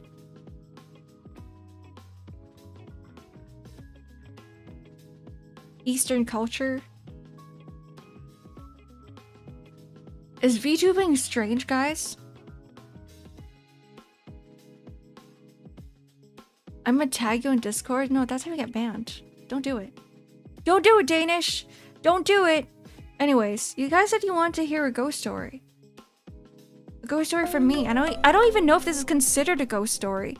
Thank you for the 5 gifted, Danish. Wow, now I can't ban you. What are you doing? What do you want? What do you want me to do? I'm gonna do it, respond? What? I've missed some messages.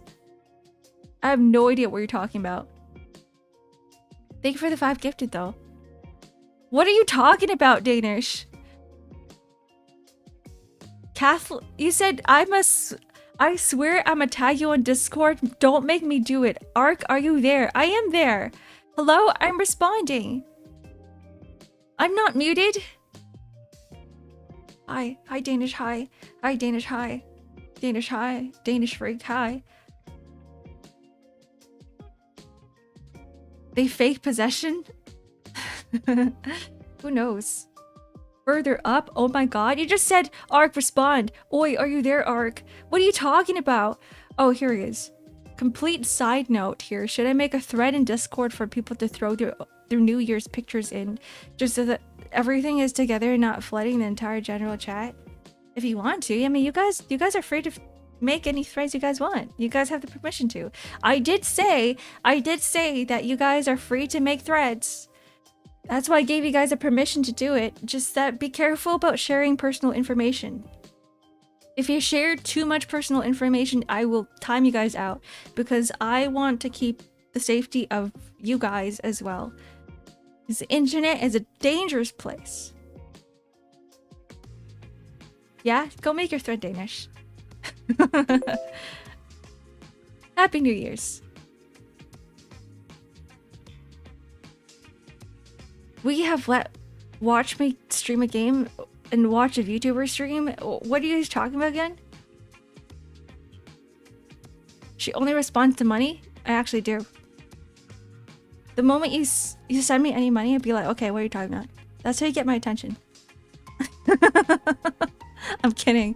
I appreciate it though. You just took me by surprise.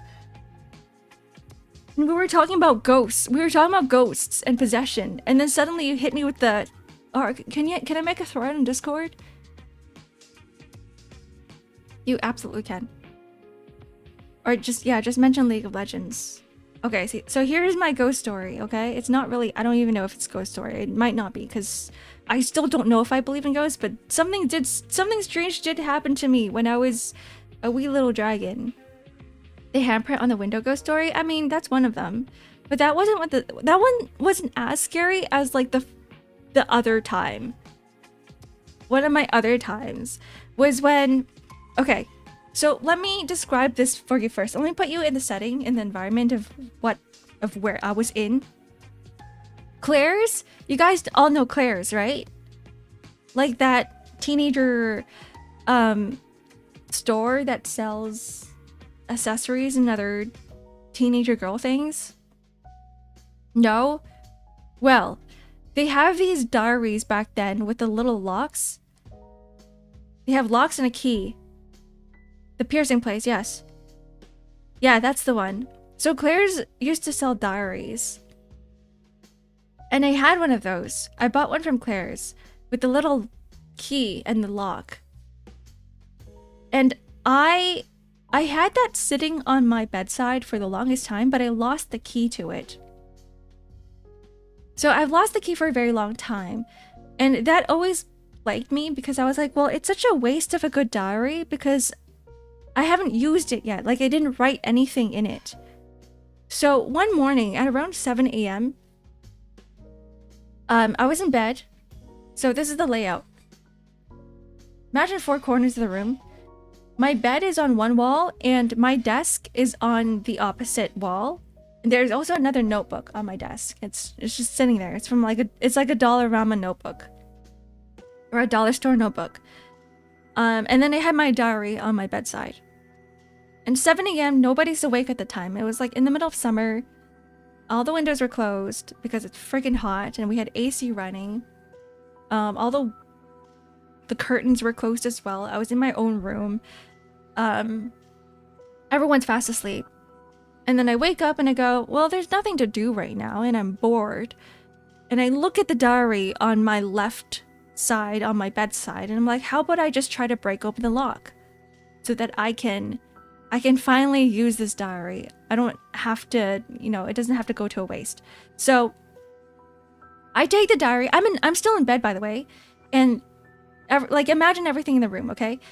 I'm there trying to pry open this diary and I'm getting really frustrated after 5 minutes. I'm so mad because the lock is not breaking. It's not coming out from the diary. So I keep prying, and in my head, I keep chanting the word open, right? So I'm going open, open, open, and I'm getting more and increasingly frustrated. Then suddenly, all of a sudden, I hear like a loud noise. It was like a loud smack. And I look up, right? Or I look forward from where the sound was coming from, and that notebook that was sitting on my desk in front of my bed just like snapped open. It just like by itself, it just like really, really loudly just snapped open. And I was like, oh shit, what the hell is going on? And that freaked me out so bad. The diary's cursed. I have no idea. I don't know what the hell happened. Like, I don't know if it's a ghost. I don't know if it was my mind doing things. I don't know if it's the energies in the room. But after that day, I was like, okay, the supernatural is somehow real. And I don't know what happened that day. But I was so freaked out that I hid under my covers. I went back into bed. I mean, I was still in bed, but I went under my covers. I put the covers over my head until someone in the house woke up. And I was like, okay, it's time to leave. It's time to leave this bedroom, this cursed bedroom. Maybe it was a long-lost Necronomicon? What is that? Disguised as a diary? Who knows? I have no idea how that happened. It could be because I kept chanting open in my head that like another book in the room opened by itself. But I wanted the diary to open. I didn't want the random notebook across the room to open. either a ghost or you managed to cast a spell. Like, yeah, that's what I was thinking later on. Like, years after, I keep thinking about it. I was like, I don't know what happened that day. It was weird. It was strange. Michael Kaiser, hello, welcome in. Thank you for the follow. Maybe I'm just a wizard. The more you chant a certain thing, the more like the energies around you is going to be like, yeah, we're putting all of we're transmitting your thoughts to another object in the room. It's voice activated.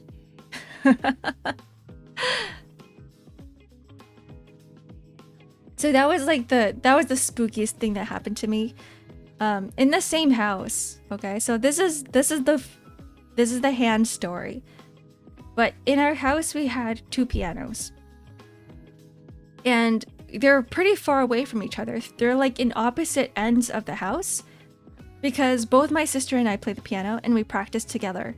So like you don't want the 2 pianos to like mix together, the sounds to mix together. And one of them was in a room, like in a very isolated separate room with a glass door in front of it, like as in the room. And then the other one was like far away in the living room. So at one time, both my sister and I were practicing the piano.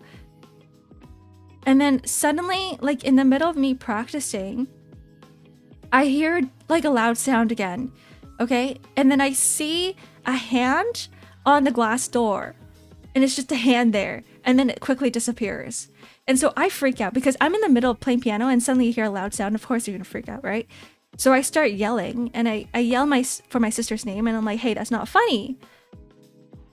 But then I don't hear like a reply back, right? And so I run out of the room at that instance. It wasn't a long time from when I saw the hand.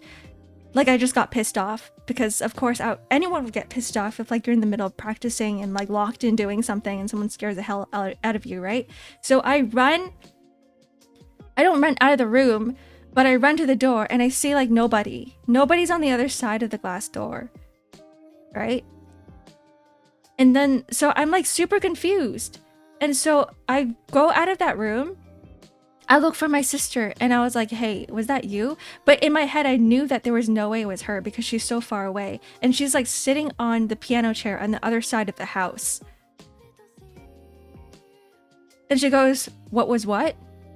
Like, there was no way she would have ran from my room back to the living room to the piano, because I would have heard that running. I would have heard the stomping as well. It was just a random hand. So that's the second story, and I'm pretty convinced that, like, my old house was haunted. I saw a 20-centimeter dark blue rat that ran under a sofa, but never resurfaced. Dark blue? 20 centimeters? That's also scary.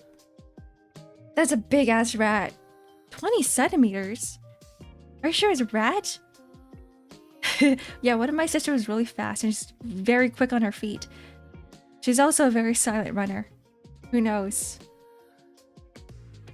No reply is one thing, but stranger voice reply is another thing. Good thing I didn't hear a reply. I actually didn't hear anything. I only saw the hand and I heard the hand slapping the glass door. That was it. Imagine if I heard someone speak. That would have been really scary. Hello, PM fan. That's me. Hi, Yua. Welcome in. That's how I recall it in the moment. The 20-centimeter dark blue rat. Unidentified fast rat. The UFR. Maybe. There is something out there, guys. I don't know what it is. We haven't discovered what it is yet. I'm a skeptic, by the way. I usually am. I don't believe in things until I see it myself. Anyways, how are your allergies, Ark? I have snot dripping down my nose. The scariest thing is a cockroach suddenly fly towards you. I've seen how big some of the cockroaches are in other countries. I remember I had the windows open one night when I was living in Asia, and I heard this like terrifying sound outside. I look, and this massive cockroach, as big as my hand probably, It kept smacking itself on the bug net. Like, thank God we had a net to keep the bugs out, but it kept smacking itself on the net trying to get inside my room. And I was like, yeah, I don't know. Not about this. I hate bugs. Some cockroaches and mice get really big. I do like mice though. Like, I'm not scared of mice. I think mice are cute. I think some lizards are really cute as well. But I am terrified of bugs. New York rats be big. I've seen one before. I've seen one carrying a pizza slice down a staircase in New York. Or part of a pizza slice. But they weren't that big. The mice that I saw in New York weren't that big. I don't want to live with one half my hand size. But they're so cute and they're really smart. They're like dog smart. You can train them. They're also very sociable. They can be cuddly. They just don't live very long. That's the only problem. I think it's like 2 years. Like, imagine getting attached to a rat. They go too soon. I'm like, I can't have a rat. I'm gonna be crying forever. Carrying a pizza slice, but not that big. The pizza slice was bigger than itself. It's normal here in NYC every day. The last time I went to New York, it was like... It wasn't a very good experience because it kept raining and all the subway stations were flooded. And I couldn't get anywhere because the stations were closed because it was flooded. So it was difficult to get around. And I didn't know where I was going because Maps or Google Maps kept telling me to go through this one station, but I'm like, but it's closed. And I have a terrible sense of direction. I don't know where to go anywhere or how to get anywhere. I have separation anxiety. I can't imagine that. Yeah, losing a pet is hard. I had pet rats as a kid. They're crazy smart and will find ways to get out of the cages. I woke up one night to find my rat curled up in my hands. That's so cute. That's so cute. They're like, oh, I want to sleep with you. Let me find you and sleep in your hand. That's so cute. My first dog wouldn't sleep without me. Like, they had to sleep in bed or they would start crying. And at the time, my dog was really small. I didn't want to crush him. So if I don't put him in bed, he would start making sounds, yelling. But he would like sleep like a baby once he's in bed. My cats were like that too. But rather than sleeping, they just wanted to get in my bedroom to play with me while it was 3 a.m. in the morning. And I was not about that one night. And so I closed the door, the bedroom door, on my cat, and he was so angry. Or he was really sad, one of them. And he kept like jumping at the door, trying to get in. So I ended up giving up. I just opened the door. Didn't have a good night's sleep that day. Google Maps should update with that. What the hell? It was a long time ago though. Long time ago. Imagine Dragons. That's me. Imagine me. I'm the dragon. Anyways. I'm kind of hungry. Oh, the misery. Every single person is my enemy.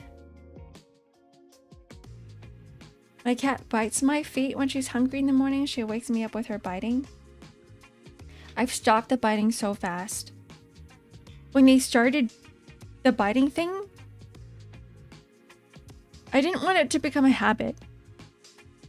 So every time they bit my foot, I would just introduce a toy. I'd be like, bite this instead, here. So now they stopped biting my feet. I mean, there's still some instances where they would bite my feet, but like, They would tell that I'm angry. Get food, nerd? I will. I will. Okay, I'm gonna go now. Random sewer rat just fucking chewing my hand when I was asleep. Oh my god. Did he get that checked out? No thanks. Okay. I hope you guys enjoy the rest of your day. I'm gonna go get food. I'm gonna go rest. Tomorrow is gonna be another chatting stream for people who is on the other side of the world. We'll do a little countdown for you guys, okay? 12 hours.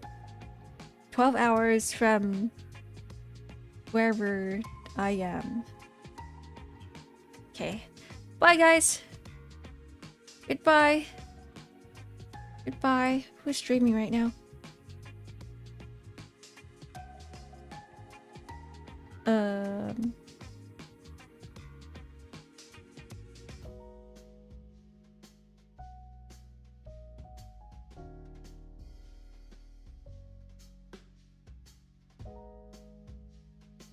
Okay, bye. Couldn't find anything. Yeah, take care. Have a nice rest of the day, you guys. See you tomorrow. Or not. Happy New Year.